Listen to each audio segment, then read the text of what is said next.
6 is from the Department of Construction Management at Colorado State University. Gentlemen, the stage is yours.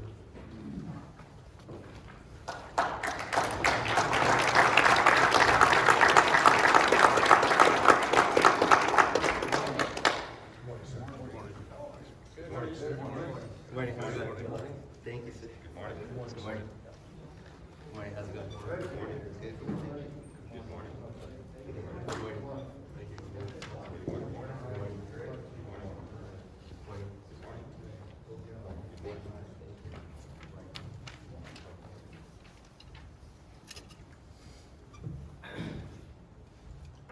Good morning, everybody. Good morning. Very chilly morning in Dallas. We are Elite Roofing. We've been around for at least 20 years, and we're excited to be here. Let's meet the team. So my name is Christopher Vargas. I'm the project manager for this project. I'll be the main point of contact. I've been working in roofing for most of my life, so I have a good understanding of what it is to work at the Ford Center. I also take a lot of pride in the relationships that I've built throughout the years, and I'll let Paul take over. I'm Paul Cheever. I'm the chief estimator on this project. I've been working in roofing for a long time now and have a lot of experience with tapered flat roofing systems and stadium roofing systems. We were really excited to work with the Dallas Cowboys on this project, and we think we have a really great proposal for you, and we're excited for you to hear it. My name is Brendan Phelan. I'm the safety and QA/QC manager, and on this job, I will ensure that all our guys are going home the way they came, and I'll give you a lasting product. Lastly, my name is Jake Peckham. I'll be the superintendent on this project. I've been a lead super on several stadium projects before, so I've become aware of some of the complexities that come along with these type of projects. I think as a team, we put together a pretty good execution. So which starts with the pre-con. I'll have Paul kind of jump into that on our collaboration process. So all of our projects start out in the pre-con phase. We break down our project into all the different assembly systems that we're gonna have, so we really understand the scope of work. At that time, we kind of bring in our superintendent on the project and our safety manager, and we make sure that we have a site logistics plan and a schedule that's going to fit the project needs and deliver a really high quality product. We also bring in our safety and quality manager, so we provide the product safely and we don't have to come back and do rework and do anything like that. Our goal at the end of the day is to have no post-construction phase at all, even though we do provide a warranty for our clients. Thank you for that, Paul. As I mentioned, we do use this process on all of our projects. We do take a lot of pride in our stadium construction, as well as working here in Dallas, Austin, Houston, and we take a lot of pride in the way that we execute a lot of these projects. Like the Cowboys, we do take pride in our work, as well as our team culture. All right, so I'll jump into some safety here. At Elite Roofing, we like to break it into 3 phases. We start with our activity pre-planning, we move into our operations, and then we go to our training. At the beginning of each job, we like to do job hazard analysis, and for this job, we're gonna have 2 separate JHAs, one for the lower mixed roofs and then one for the upper dome roofs. We broke it up like this because there are 2 different hazards at each different area respectively. Then once we start our day, we like to do our Elite Industrial Athlete Program, and what that does is not only focus on the body, but on the mind and soul as well. We want to make sure our workers are stretched and ready for the day, but we also want to make sure their minds are clear for starting their roof activities on the day. After this, we move into our operations. At Elite Roofing, we incorporate extensive material tie-down procedures, which I'll go into a little bit later on in our quality control. And on this picture here on the right, you can see this is our ladder system that we're going to utilize at the dome roof. This is a flex walk with guardrail. And on the bottom of the ladder system here, there's actually a lifeline that our workers will attach to tie off on the dome. This also gives them a safe surface to walk up and down the dome and across respectively to handle their material. On the lower roofs, we're going to use perimeter flagging with a minimum of 10 foot of warning to a leading edge fall. Anytime we're inside of our flagging, we're not going to be tied off, but as soon as we move outside, we're going to utilize a mobile tie-off point like a grizzly. Then we jump into our training part of our program. Both myself and our superintendent Jake are equipped with our OSHA 100-hour training, And then another thing that Elite Roofing does to stay ahead of the ball here is we incorporate this QR code here on the back of our hard hats. All Elite Roofing employees will have this. And what this does is when you scan it, it will bring up their safety record and trainings completed. I actually got a little video here to show you kind of how it works.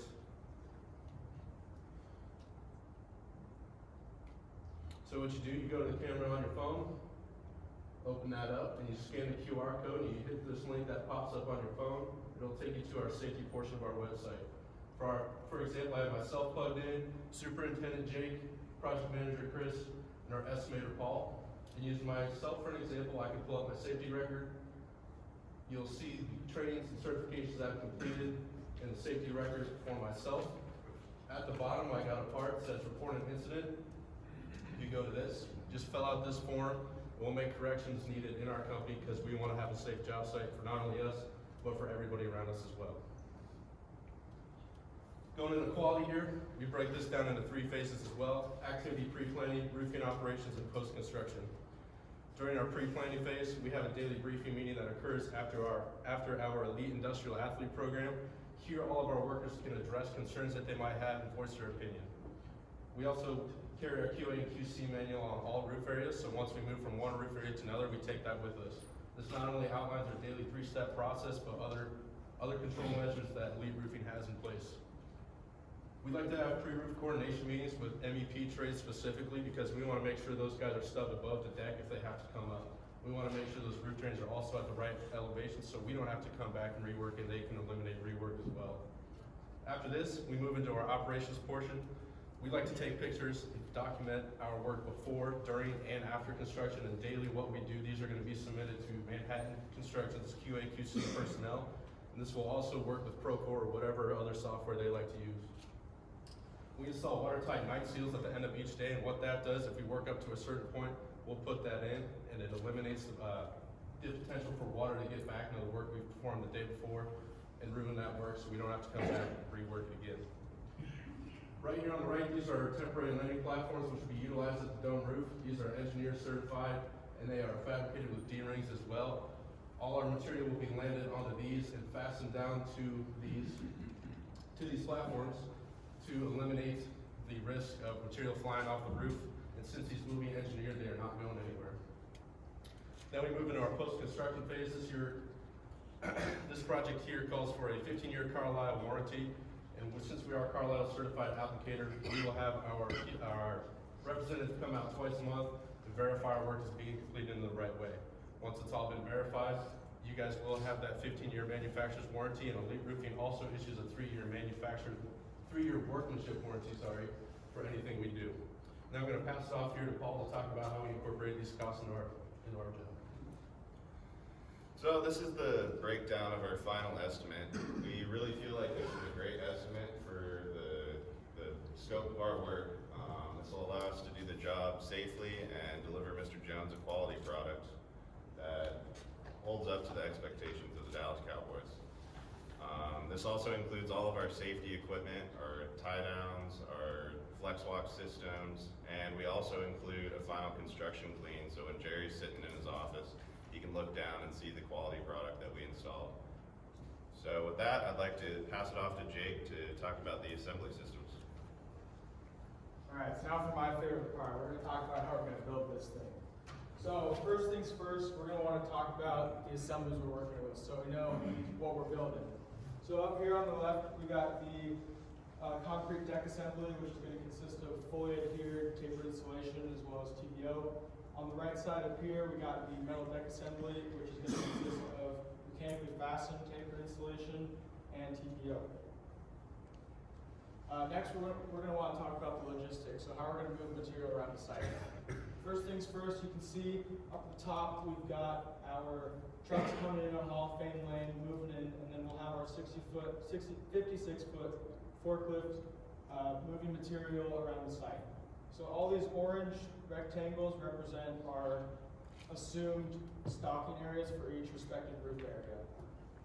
Now, we are flexible with that. We understand some roofs will be ready at different times, so we'll be ready to adapt to that. Next, we have our phasing plan, so how we're going to move our crews around the site. For the mixed use areas, we're gonna be utilizing 2 crews, Crew A and Crew B, both consisting of 18 workers. Crew A will start in this northeast corner, and Crew B will start in the southeast corner, and both crews will be working westward. Each roof area will take around anywhere from 2 to 5 days. Now, once again, we are flexible with that. We understand different areas will be ready at different times. So here's a quick glimpse of the schedule for the mixed-use roof areas. You know, like I said, flexible, so we'll move wherever we need to. You can see we got our man loading there. So if anyone has any questions at the end, I'd be more than happy to run through those. Next, we got the dome assembly. The dome assembly is again a metal deck, and it will be mechanically fastened installation and fully adhered PVC. Next, we've got our site logistics plan. So we're going to have 3 main mobilizations for the dome. And the main thing that was driving our mobilizations was the truss and deck and detail schedule. So truss 9 is right here at this red line, which finishes up on Friday, 9/4. So on the weekend, we'll come in, have the first crane load right here, and we will stock our temporary landing platforms as well as the flex walk and material as needed. From there, we will come and do our second mode down here at the south end of the building. And once again, we'll be loading material, temporary landing platforms, and the flex walk, the guardrail system as well. Also, we'll be removing trash from this location. Next, we'll be moving to the north end, where the crane will sit idle until the end of the project. And we'll be moving the crane there as the third mode, once they're done doing deck and detail up to the end of the dome. So for phasing for the dome, we split up into 3 major sections. And we'll have 1 crew move from section to section to section. The crew will consist of 24 workers. And the main reason for dividing it up, it kind of gives our employees some milestones to work through and kind of get excited for as they move through the dome. So once again, we got a quick glimpse of the schedule for the dome. I'm more than happy once again to answer any questions for that. Thanks. Pass it off to Chris to close us out. Thank you again, Jake. Thank you all again for having us. It was a privilege to even present, and thank you again. Go Cowboys.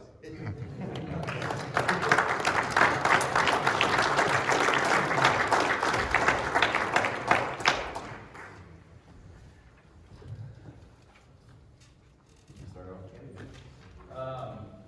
Great job, guys. One quick question, again, this is obviously the focal point here for questions is probably going to aim around the dome. What weather conditions would stop you guys or halt your ability to install roofing? So we definitely want to make sure we're up there when it's safe. If it's raining, we're not going up there. And our superintendent, Jake's gonna always monitor those conditions. There's a chance of rain, he'll be on it like that. If it's raining already, we're not going up there. We don't want any of our guys to slip and fall because we understand that is a great risk to us as well as you guys. Thank you. Nice job, particularly the QR code on the hard hats is an excellent idea. But once you get that roof installed, how do you make us a long-term customer? So we pride ourselves here at Elite Roofing. We have over a 95% client return rate. And working with the Cowboys before doing the AT&T Stadium like you've seen, we'll come back and we're keeping the same team here that we did on that project. So we assume here that since you guys did that and if we get the opportunity to do this job, you'll be a return client of ours for the quality of work that we did on the AT&T Stadium as well as on the Star at Frisco. And how do we maintain the quality of the roof after you leave?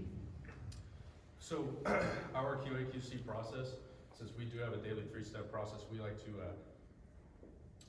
probe test all the heat weld seams.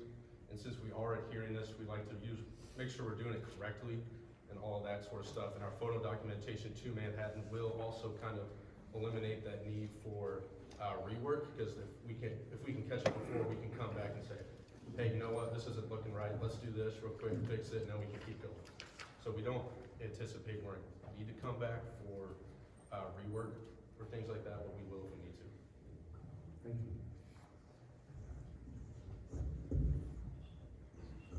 Good morning, gentlemen. Well done. And I think this question is for, Jake and Brendan. And Brendan, you were just addressing the quality control side, but one of the other challenges, particularly in any type of new construction project, is protecting the roof system, not just getting it installed correctly, but protecting it, after installation from other trades. So, how are you going to deal with protecting the roofing system and then also, dealing with any damage, that, occurred to the other trades? So during construction, at the end of every single day, we will go through and make sure all of our seams and wherever we finish out at the end of the day is ready for whatever weather is gonna come throughout the night and whatever trades are gonna come through the next day as well. And I think our daily morning briefings also help in that sense because we kind of build that relationship with the MEP subs. So then they kind of understand where we're coming from, we understand where they're coming from, and kind of just making sure we all work together to deliver a good product at the end of the day. Thank you, gentlemen. I have a question about actually installing the roof on the dome. Not so much related to safety. And, you know, thanks for providing us with that phasing plan where you're gonna start, which direction you're gonna move. But we're curious, you know, from a means and methods standpoint, you know, how are you gonna orient the rolls of membrane? How do you install the adhesive on a slope structure? Are there any things you guys have thought of that might be different from a normal low slope roof? And if you guys could talk a little bit about that.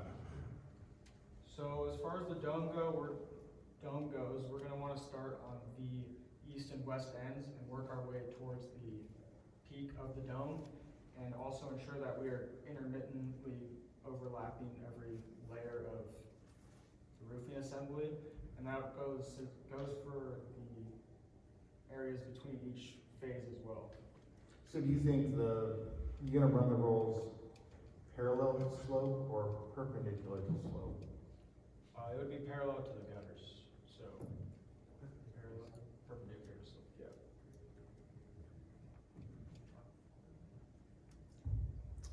Good morning, guys. Big Michael Gallup fan here, so kudos, thank you for that. How do you provide the best roof you can for Jerry Jones while also managing the overall cost of the project?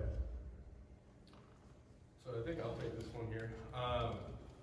In our collaboration process, like Paul was explaining before, we all sit down and that starts with pre-construction. We like to get our number where it needs to be. So we feel very confident about this, and since we've included safety and quality setup costs, we understand our costs might be a little bit higher, but that's because we want to be safe and we don't want anybody getting hurt as well as material coming off the roof and that sort of thing.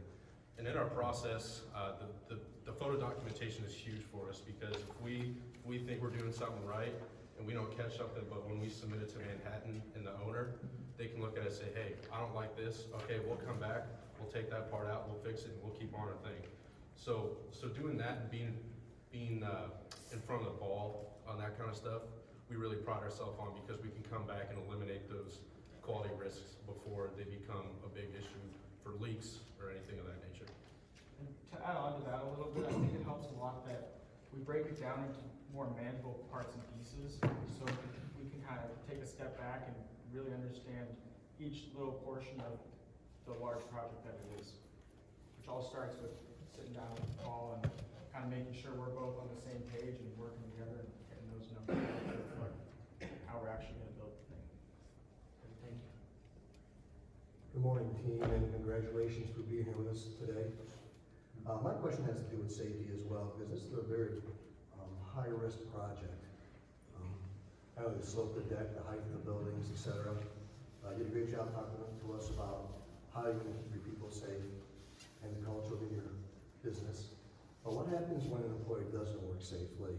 Explain to us all in detail, you know, what happens when the unsafe employee doesn't want to work safely, and what your policy inside your business is? Sure. So With our QR code, it makes it real easy for anybody walking around the site to see if one of our employees is not being safe.